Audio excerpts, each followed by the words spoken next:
Et bonjour à tous. Un nouveau vocal qui, comme vous le voyez, s'appelle congruence et alignement. Donc ce vocal, il est né après avoir entendu la vidéo d'Arnaud Rioux qui effectivement parle de congruence. Alors, quand j'ai entendu ce mot, je ne savais pas ce que c'était. Là encore, je vous donnerai pas là de but en blanc en vocal une définition. Je vous ai fait une petite synthèse écrite où justement, on en retrouve la définition du dictionnaire et le principe, en tout cas, ce que ça a évoqué en moi quand Arnaud Rioux a parlé de congruence. Et ça, je l'ai croisé avec des notions que j'aborde en ce moment. Là, cette semaine, je me suis inscrite à un challenge qui est proposé par Cédric Michel et son équipe. Un challenge assez formidable sur l'abondance et comment la manifester. C'est très intéressant. Ça éveille beaucoup de réflexions et en plus de ça, ça génère une belle énergie puisqu'on est quelques milliers en fait à s'être inscrits à cet événement et finalement c'est fou de voir ce partage d'expériences, d'être dans la même mouvance parce que c'est vraiment ça. Et ce qui est assez drôle, c'est quand il a fait sa première masterclass hier, oui c'est ça, eh bien ce qu'il a évoqué, ça a purement résonné avec ce que disait Arnaud Rioux ce matin. Donc ça m'a fait tilt et j'ai dit ok, j'ai envie de créer un vocal à partir de ça. Donc comme ça, en fait, par rapport à ce que j'ai retiré de cette vidéo d'Arnaud Rioux sur la congruence, je dirais qu'en fait, la congruence, c'est vraiment l'art de traduire en fait sa parole en acte. Et ça fait référence à justement un principe de guerrier chaman ou amérindien que j'avais lu quand j'étais plus jeune. Et si vous voulez, très vite, j'ai été attirée par toutes ces notions, par la spiritualité. J'ai eu beaucoup de résistance et donc je n'ai jamais développé ça. Et aujourd'hui, maintenant que je baigne un petit peu plus, par effet de circonstance et parce que la vie m'a toujours rappelé à ça, eh bien, tout ça, je le rejoins, je le lis, je tisse en fait. Et c'est assez rigolo, puisque c'est exactement ça. Marcher sa parole. Marcher sa parole, finalement, donc... c'est vraiment ça, c'est être en harmonie, être en accord en fait et accorder que ça soit son esprit, que ça soit ses pensées, ses émotions, en fait les accorder sur la même vibration et la faire passer dans le corps. Et finalement, c'est très drôle parce que la première masterclass de Cédric Michel, il y a un point particulier moi, qui m'a vraiment... que j'ai retenu en particulier. Elle a duré une petite heure et finalement, il y a un point plus qu'un autre qui vraiment était là. Et c'était en fait préparer le terrain. Effectivement, aujourd'hui, il y a une course au positivisme. Une espèce de culte du positivisme avec une course à l'affirmation positive, puisqu'on connaît bien la loi d'attraction, et finalement, voilà, donc c'est un petit peu devenu la solution et la roue de secours pour beaucoup de monde. Donc je veux des affirmations positives, et c'est très bien, parce que par volonté, j'ai envie de changer quelque chose dans ma vie, etc., ou d'être plus performant, ou d'attirer une meilleure situation financière, d'attirer des relations qui sont saines, enrichissantes, etc. Et donc, on va poser toutes ces affirmations. Quand il s'agit de préparer le terrain, Cédric nous rappelle qu'effectivement, tout est vibration. On reprend la citation de Nikola Tesla, je l'ai plus tellement en tête, mais si vous voulez penser ou comprendre l'univers, pensez en termes de fréquence, vibration, etc. Donc, on sait que tout émet une fréquence, une vibration. Nous sommes une fréquence, nous vibrons de la même manière que nos cellules, de la même manière que nos pensées, de la même manière que nos émotions, etc., etc.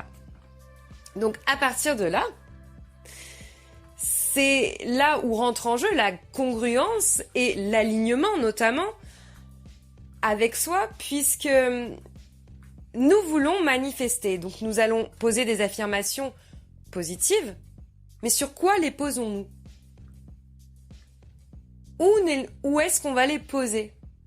C'est-à-dire, est-ce qu'on a regardé en soi pour voir, observer quel est le terreau sur lequel je vais planter ces graines en fait. Quel est mon système de croyance? Quelle est ma structure? Quels sont mes mécanismes internes? Quand je veux dire ça, c'est simplement que cette descente en soi, moi j'adore ce terme parce que voilà, il résonne plus avec moi, mais finalement c'est vraiment de l'observation, c'est regarder en soi comment les choses résonnent, comment on les accueille, comment finalement, qu'est-ce qui se passe? Qu'est-ce qui se passe quand je suis en relation au monde, c'est-à-dire soumis à des stimuli extérieurs, comment je rentre en réaction, comment je pose mes actions, à partir de quoi, de quelles pensées, de quelles croyances. Tout cela dépend également de notre culture, ça dépend de notre éducation, ça dépend aussi de mémoires transgénérationnelles, des mémoires collectives, et j'en passe. Et c'est pas le sujet d'ailleurs. Finalement, c'est pas le sujet et ça n'a que peu d'importance ici. Mais quand j'observe en fait tout ça, ça me permet donc d'identifier, de mettre en lumière ces mécanismes qui vont être des freins en fait, certainement, à cette manifestation, à ce que je souhaite voir se réaliser dans ma vie. Donc la première des choses, c'est d'abord faire un bon défrichage.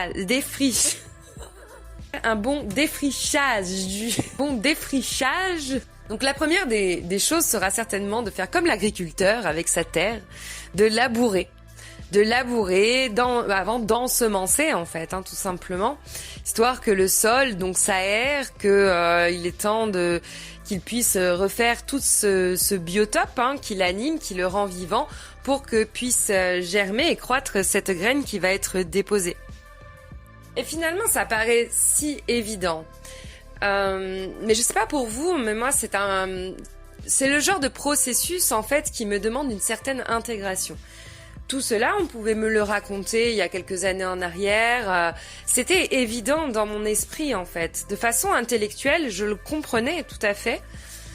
Mais à vivre en intégration, et c'est pour ça que je mets l'accent sur cette différence, sur le fait d'intégrer, c'est un processus qui se fait beaucoup plus sur le long terme et qui, je dirais, est un peu indépendant de notre volonté, ce petit processus d'intégration, puisque ce sont des libérations et en même temps que c'est quelque chose qui va se faire sur la longueur, également dans la mise en place de l'enseignement, de la pratique de l'enseignement sur la longueur.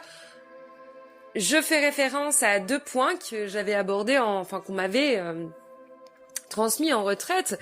Le premier étant que effectivement, quand on a eu des habitudes pendant X temps, quand vous avez eu un mécanisme, quel qu'il soit, ça peut être très bien, je me défends face à l'autre parce que j'ai vécu un traumatisme, on va prendre quelque chose de très basique.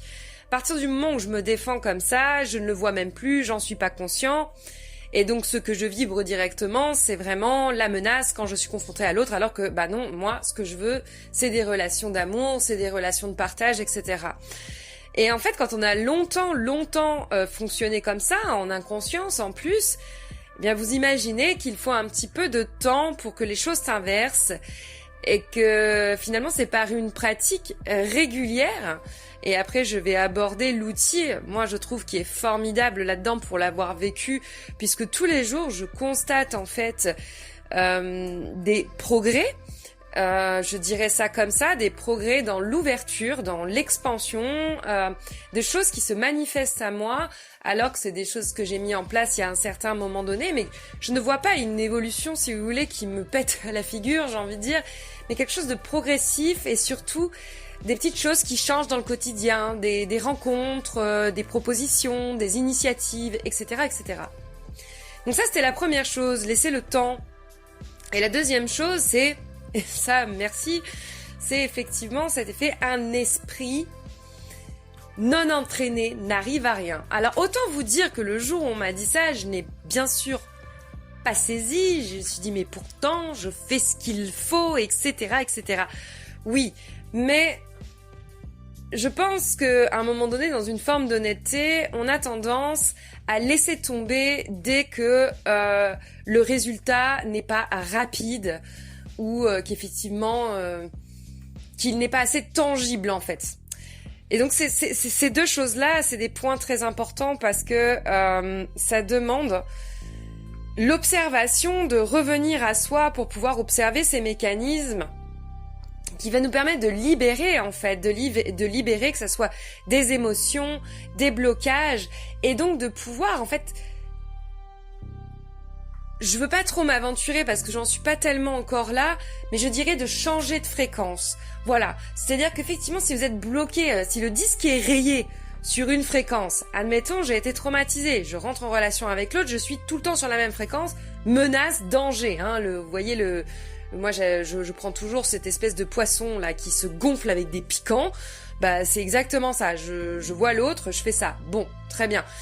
Et en fait j'en suis même pas consciente de ce mécanisme, c'est tellement mis en place, c'est réactionnel, donc c'est à peine conscient. Donc finalement, la mise en lumière, déjà par la détente avec du corps et la mise en lumière de ce mécanisme-là, va permettre une libération émotionnelle. Et puis de prendre conscience du pourquoi, du comment, de qu'est-ce qui a été mis en place. Et ensuite vient aussi, j'en avais déjà un petit peu abordé dans l'ancien podcast, mais cette notion de poser des actes qui vont à l'encontre de cette croyance. C'est comme ça que vous allez valider le fait que vous avez changé de fréquence en fait. Donc ça nécessite beaucoup de recul et de calme également, parce que là encore, ce que je veux vous partager, c'est encore quelque chose que j'ai appris en retraite qui a été très difficile pour moi, je m'en souviendrai toujours, mais qui a été un électrochoc et qui m'a permis et qui me permet d'avancer aujourd'hui encore, c'est que ça ne disparaîtra pas en fait ça. Tout cela, on peut pas le foutre à la poubelle, c'est ça que je veux dire. Donc, tout ça pour dire que quand on change de fréquence, on va émettre une autre vibration. Et effectivement, Cédric nous rappelle que, comme tout est vibration, là on va rejoindre la loi de l'attraction, et finalement, ce sont les fréquences similaires qui s'attirent. Donc vous changez de fréquence, vous allez vous attirer d'autres choses. Mais pour cela, préparez le terrain. Donc sur la partie rédigée, je vous ai mis donc les liens, et j'espère qu'ils fonctionnent bien, de la vidéo d'Arnaud Rioux sur la congruence. Il est très agréable à écouter, il explique ça très bien et il fait vraiment un zoom sur la congruence. Donc la façon d'être aligné, d'aligner sa parole, ses actes, et finalement, en fait c'est ça, c'est qu'on va brancher, tout notre être entier va aller dans un mouvement vers une action en fait. Il n'y aura pas d'effet contradictoire, il n'y aura pas de pensée contradictoire, il n'y aura pas d'émotion contradictoire. Genre effectivement, j'ai très envie d'y aller, mais là j'ai une pensée limitante qui arrive. Et boum, vous avez deux énergies qui viennent se percuter. Et donc ça fait écran en fait. Ça vient faire écran et entraver, bloquer les processus. Et lui explique ça très très bien. Lui, il parle de transmission plutôt, et effectivement, quand vous voulez transmettre... que quand c'est du vécu, en fait, vous allez le transmettre depuis ce savoir qui est intégré, ce savoir d'expérience, qui est autre chose que quand vous allez passer à un savoir qui est théorique. Donc lui aborde ça comme ça, et je vous ai mis, voilà, donc ça sera mon dernier point que j'aborderai au niveau du vocal, qui est déjà suffisamment long. C'est effectivement la chaîne de Cédric Michel. Moi, je la trouve formidable. Ça fait maintenant quelques années que je vais sur sa chaîne, que je prends quelques méditations. Déjà d'une, il a une voix extraordinaire, donc il est vraiment, je trouve, une voix qui se prête très bien aux méditations guidées. Et puis là, moi, j'ai découvert récemment, très récemment, aussi ses enseignements, la façon dont il le délivre, et puis son programme qui est assez formidable.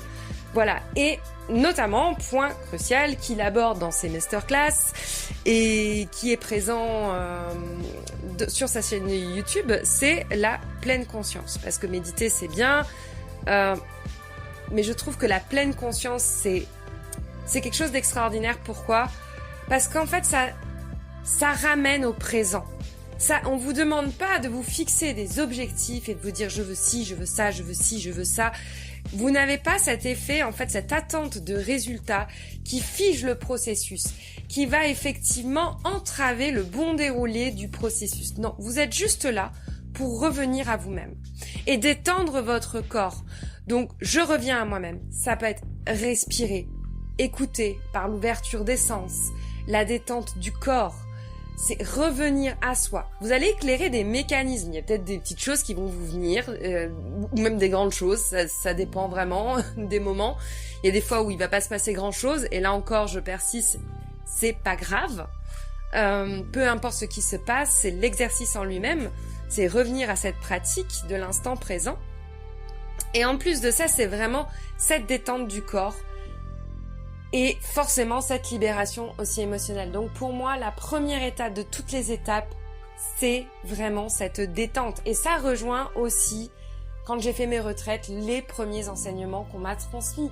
Et c'est vrai, revenir à une détente pour s'enraciner, respirer, être présent en fait. On fait un peu les choses à l'envers. On veut effectivement tout de suite, sans même observer ce qui se passe en nous, revenir à une réalité, ne plus se perdre dans les méandres de l'esprit. On veut tout de suite tout obtenir, claquer des doigts, être dans le productivisme, être libéré émotionnellement, être guéri, etc. Mais c'est tout un cheminement en fait. C'est vraiment ça. Et je vous assure qu'avec un peu de pratique et de persévérance, il y a des petits signes qui sont vraiment présents, qui viennent à vous. Donc voilà, je vous souhaite une belle soirée ou une belle journée, une belle après-midi, peu importe le moment auquel vous écoutez ce podcast, que je vais y arriver. Et merci de m'avoir écouté jusque-là.